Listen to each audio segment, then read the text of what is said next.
part of our Healthy Heights Employee Wellbeing Program, and this is part of the 2017 Emotional Wellness Series. My name is Sophia Fouche, and I'm a clinical psychologist at Pathways Behavioral Health, and I work in the Employee Assistance Program. And this talk will be about saving the marriage. Today I'm going to be basing my presentation on the Gottman method, which is an approach to marriage counseling developed by John and Julie Gottman, who are world-renowned researchers in the field. Their research focused on following couples over several years and analyzing the differences between couples who remain married and those that divorced. And in general, marriages don't fail from the big problems that arise. Very often people end up splitting over the seemingly mundane day-to-day deals that come up, especially once those things add up over time, such as daily communication patterns and interaction patterns. So with this in mind, I thought it would be beneficial to focus today's talk on some of the communication styles that are especially toxic to relationships and healthier alternatives to these styles. First, I want to go over some facts about marriage. First, conflict is inevitable in every relationship, and in fact, conflict is natural and has some positive and functional aspects. When we fight and argue, it teaches us how to love better, how to take a step back from the problem and to understand our partner better, and it also gives us an opportunity to air grievances that we may have. And when differences are reconciled in relationships, it really teaches us how to work with change in our relationships as it evolves, and it reminds us of why we chose our mate, and also allows us to renew our relationship over time. And although problems can arise at any point in a relationship, they commonly tend to emerge during times of transition, such as the birth of a child, a move, a new job, becoming empty nesters. And you and your partner typically have a particular way of living your lives day to day, and when these transitions occur, this can really be disruptive to your daily habits. So people adjust and cope to these types of changes in different ways, and certain inherent coping strategies or personality traits can emerge in one or both partners, and these may be things that you've never seen in your partner before that can be challenging to deal with in one another. Next, I want to go over some misconceptions about marriage. There are several misconceptions about what a healthy or happy marriage looks like, and these misconceptions can be really detrimental to relationships because they set the stage for unrealistic expectations. The first misconception I want to go over is that being compatible with your partner means everything should come naturally. Relationships really do take work on the part of both partners to maintain sustainability, and marriage is not always easy. When you see people who have been together for decades, 20, 30, or 40 years, you're looking at two people who have fought, who've compromised, and stayed committed to one another through a lot. Another misconception is that all problems or issues that emerge in a marriage should be solvable. Of course, there are some conflicts that are solvable, and these tend to be things that are more situationally based, such as who will pick up the children from school today. And the conflict is simply about this topic, and there may not be a deeper meaning behind each partner's position. A solution can be found and maintained. However, there are sometimes perpetual conflicts that come up in a marriage, and unlike a solvable problem, these are problems that a couple will return to over and over and over again. And it's important to point out that what may be a solvable problem for one couple may be a perpetual problem for another, and vice versa. And these perpetual conflicts are a byproduct of really the fundamental differences between mates, differences in personalities, needs, and expectations that are fundamental to the core definition of who we are. So a couple could argue over whether or not to spend money on traveling now and enjoy the money while they have it versus saving the money as much as they can for retirement and traveling then. And when you see conflicts that come up such as these in a perpetual way in relationships, it's important to kind of take a step back and think about, okay, well, Are we fighting over this topic per se, over traveling, or are we fighting over what money actually means to us? For example, how was money handled when we were growing up? How was money an issue throughout our lives? And so the goal in dealing with these perpetual problems is really to be able to establish a dialogue about the problem that communicates acceptance of your partner rather than rejection, and to actively cope with the problem rather than allowing it to fall into gridlock. Gridlock discussions over time can result when partners become more entrenched in their own personal positions, and this can cause friction to grow in relationships. And these types of discussions often lead to painful exchanges and almost often involve destructive communication styles. And so now I want to go into what Gottman described as the 4 horsemen of the apocalypse, which are 4 specific communication styles that are particularly harmful to marriages, and what their research found were predictive of divorce. The first destructive communication style is criticism. Criticizing your partner is different than offering a critique or voicing a complaint. When you offer a critique or you voice a complaint, you're talking about a specific issue, whereas a criticism is an attack. It's an attack on your partner at their core. In effect, you're dismantling your partner when you criticize them, and it causes a person to feel assaulted, rejected, and hurt. And it often causes both partners to fall into an escalating pattern where criticism reappears with greater and greater frequency and intensity. So if you look at the example on the slide, the first quote is an example of a criticism. "You never think about how your behavior is affecting other people. I don't believe you are that forgetful. You're just selfish. You never think of others. You never think of me." And the second is a complaint. "I was scared when you were running late and didn't call me. I thought we had agreed that we would do that for each other." So if you notice that the complaint was about the specific situation that happened and how the person felt about that situation. The first was really a very critical sort of view of the partner and comments, negative comments about the partner's personality and core aspects of themselves, such as being selfish. The second destructive communication style that really goes hand in hand with criticism is defensiveness. Defensiveness happens oftentimes when people feel as though they're being criticized. But the problem is that when another partner becomes defensive, the perceived effect is blame. So defensiveness is a way of blaming your partner, and you're saying, in effect, the problem isn't me, it's you. And as a result of this sort of response, problems are rarely resolved when a partner becomes defensive, and the conflict usually escalates further. So if you notice this second example on the slide, the wife states, "Did you call Betty and Ralph to let them know that we're not coming tonight as you promised this morning?" And the husband's response is, "I was just too busy today. As a matter of fact, you know just how busy my schedule was. Why didn't you just do it?" So in this example, the husband not only responds defensively, but turns the tables and makes it his wife's fault, or in a defensive way. A non-defensive response would have been, "Oops, I forgot. I should have asked you this morning to do it because I knew my day would be packed. Why don't I just call them right now?"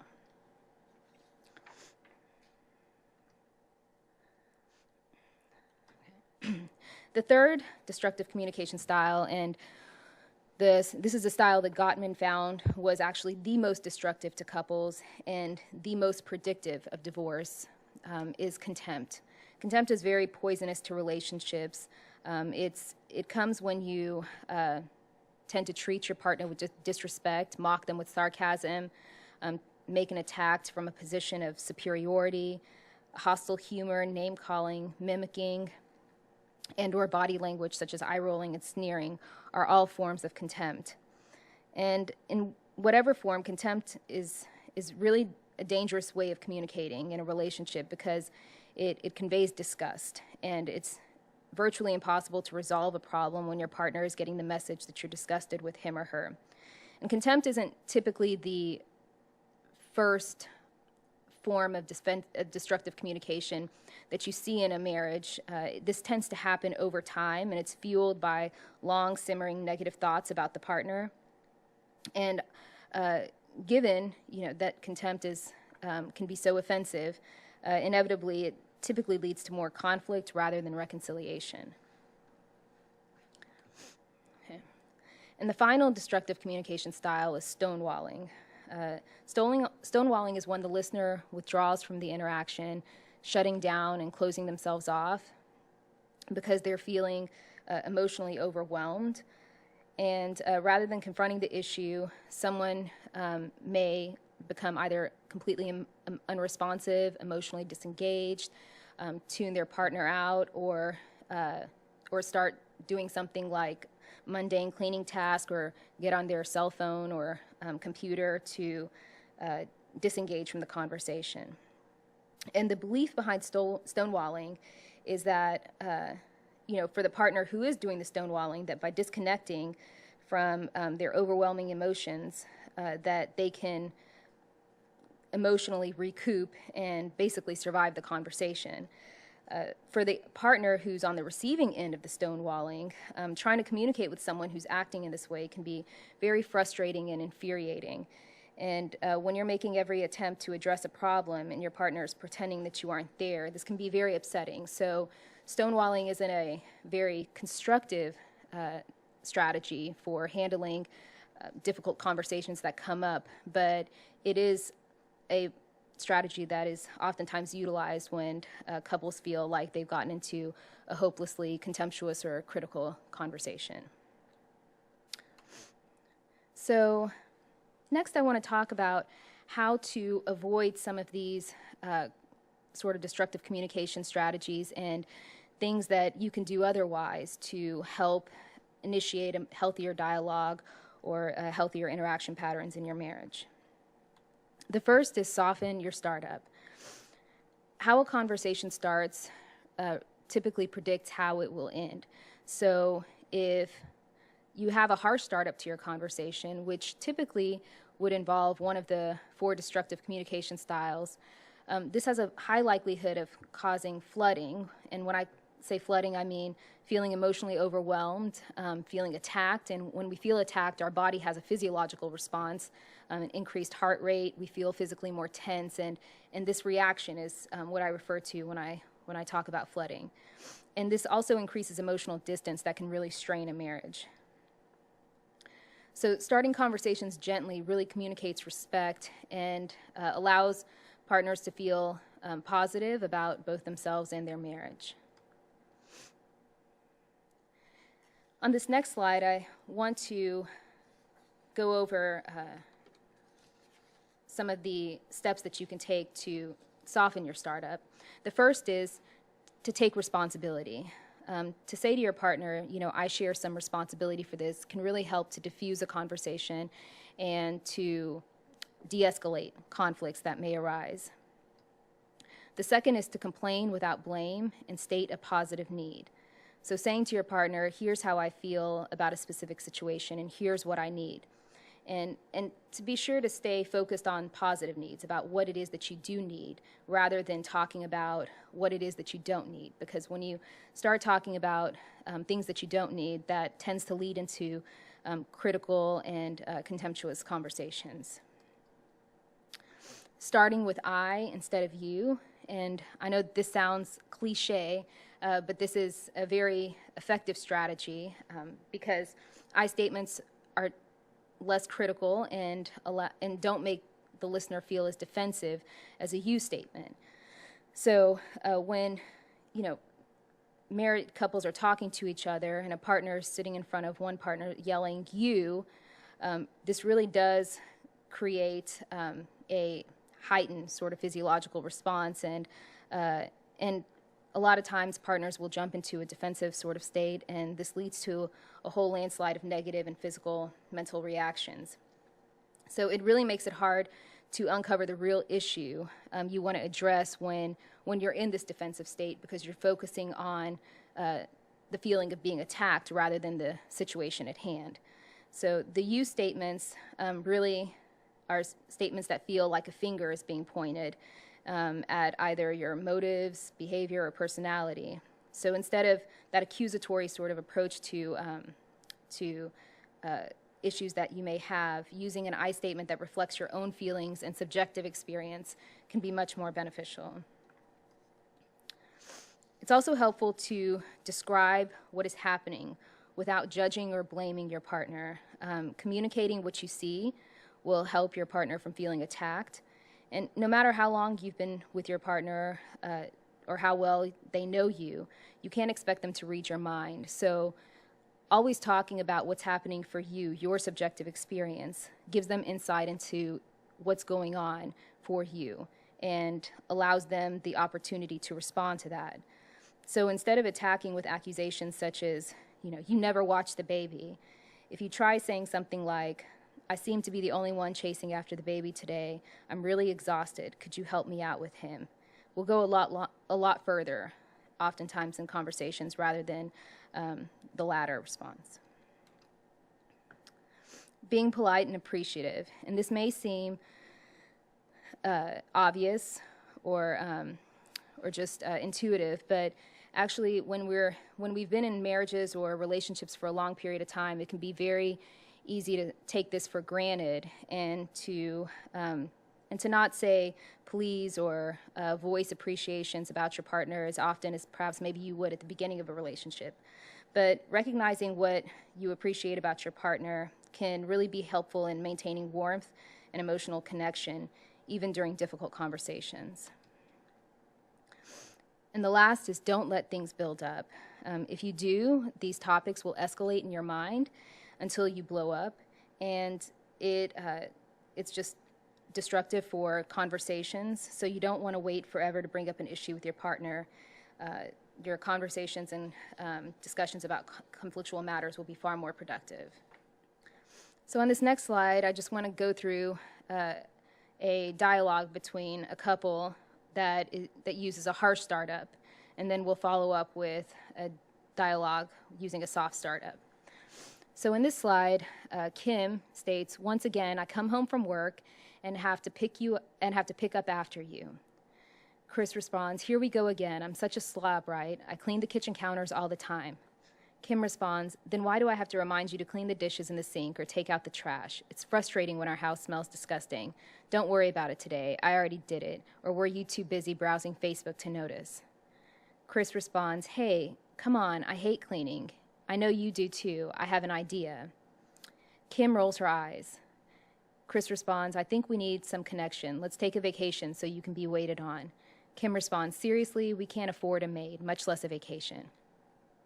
So if you see throughout this dialogue, there are a lot of various destructive communication styles that are used, criticism, contempt, and more contempt. And Chris offers a repair attempt, which we'll go over in a few slides, but Kim is not receptive to that. And so this is, as you can see, this conversation started off harshly and ended on a harsh note as well. On the second slide, Kim starts off with a gentler startup, and we'll see how that transpires. Kim responds, "I feel like our house is a mess and we're having family over tonight. I'm angry because I feel like I'm doing all the cleaning by myself. I should have asked sooner. I need you to help me vacuum the living room." Chris responds, "I understand. I hate cleaning up too, and I'd be willing to vacuum and even clean the bathroom for you." Kim responds, "That's so helpful. Thank you, love." After the family is gone, Chris responds, "After the family is gone, let's go out for our favorite ice cream." And Kim states, "Sounds great." Now, I know that all dialogues don't go this perfectly or, as negatively as the previous one, but I brought these up to demonstrate how when you start up a conversation and you make a deliberate and conscious effort to start it off gently, your partner is likely to be initially more receptive to hearing what you say, and that really bodes well for the remainder of the conversation. Whereas if you start harshly, your partner is likely to immediately be on the defensive, and this makes it very difficult to have a constructive conversation thereon. The second step is to send and receive repair attempts, and When we think of a repair attempt, it's really kind of like slamming on the brakes when you see a red light. When Chris said on the previous slide, "I clean the kitchen counters all the time," Kim could have said, "You're right, you do." And doing this would have been a repair attempt and likely would have de-escalated the tension, allowing Chris to be more receptive to finding a solution. And so repair attempts are really done to avoid a collision that could be harmful to your marriage. And it's important to point out that repair attempts are dependent on the state of the relationship. The difference between stable, emotionally intelligent marriages and unhappy ones is not that repair attempts are better, but that the repair attempts get through to the spouse. It's heard and accepted, and the conflict de-escalates. So, these repair attempts really require two people, the person offering the repair and the one accepting it. A lot of times in unhappy marriages, even amazing repair attempts can go unheard or unrecognized. And so it really does take an effort on both partners, particularly when issues arise, to make an effort to send and also be in tune to your partner's attempts to offer repairs during the conversation. Step number 3 is to soothe yourself and each other. In unstable marriages, conflict discussions can lead to flooding, which make repair attempts virtually impossible to hear. And if you or your partner feels flooded, it can be useful to take about a 20 to 30 minute break. And it's important to point out that during this break, it really does matter what you focus on and what you're thinking about. If you're utilizing this break to focus on, the next points you want to make, or, certain criticism that you didn't get a chance to voice, that's not a really useful way of handling this break. However, if you use this on an attempt to focus on the positives of your relationship, or even, taking a step back and thinking about, okay, well, what are some of the things that I could have taken responsibility for, or some of the things that I may need to apologize for, that is a better way to focus on these breaks when they're taken. And this type of forced relaxation really does work wonders for your marriage. And it's also beneficial in addition to just figuring out how to kind of soothe yourselves during these breaks, to learn about how to soothe each other. So questions that can be helpful to ask when conversations have de-escalated and you and your partner have a chance to talk with regard to soothing each other are questions such as, what makes us feel flooded or overwhelmed? How do we bring up issues or complaints? So if there's a tendency to approach conversations in a harsh way, this would be a great opportunity for partners to talk about how that makes them feel. Do we hold things in rather than share them? And if so, why do you think we do this? When you feel flooded or overwhelmed, is there something that I can do to soothe you? And how do you think you could soothe me when I feel flooded or overwhelmed? What signals can we send each other when we feel flooded or overwhelmed so we can take breaks and soothe each other? The 4th step is compromise. Compromise is not one person changing. It's really about negotiating and discovering ways to accommodate each other. And compromise is really one of the only ways to solve marital problems. It never feels perfect because everyone gains something and everyone loses something, but it's important. The important thing is feeling understood, respected, and honored. Compromise is really impossible unless you accept your partner's flaws. Marriages can be really weighed down by statements like, if only ... my partner was more emotionally expressive or better with cleaning. Unlike cherishing your partner, which nurtures gratefulness for what you have, if only statements really nurture resentfulness towards your partner, and this makes conflicts very difficult to resolve. And compromise is about accepting influence from your partner. If you're willing to accept influence, working with each other becomes a lot easier. And you can only be influential in your relationship if you're willing to accept influence. If you confront issues with the thought that it's my way or the highway, you're likely to foster feelings of resentment and emotional distance over time. but rather if your commitment to your partner is stronger than your commitment to winning a particular argument or a discussion, then your marriage wins. And step 5 is to address emotional injuries. Arguments can leave emotional wounds even when a couple resolves an issue. And, there are no perfect couples. All couples argue from time to time. All couples, tend to criticize from time to time. And partners are not perfectly in tune all of the time. But the key to being able to repair these emotional wounds is to be able to come together and to talk about or process what happened, how it made each one of you feel. And having this conversation really does provide room for clarification and apologies, which can be very healing. And through having these conversations, sometimes partners realize that it's not what they were fighting about per se, but more so how they were fighting. So if their approach to addressing an issue was full of criticism or defensiveness or contempt, then these kind of conversations can be really elucidating and in figuring out, some of those destructive communication styles and figuring out ways to talk about issues that may arise in a healthier and more constructive manner. Thank you for your time today, and I hope you found this presentation beneficial.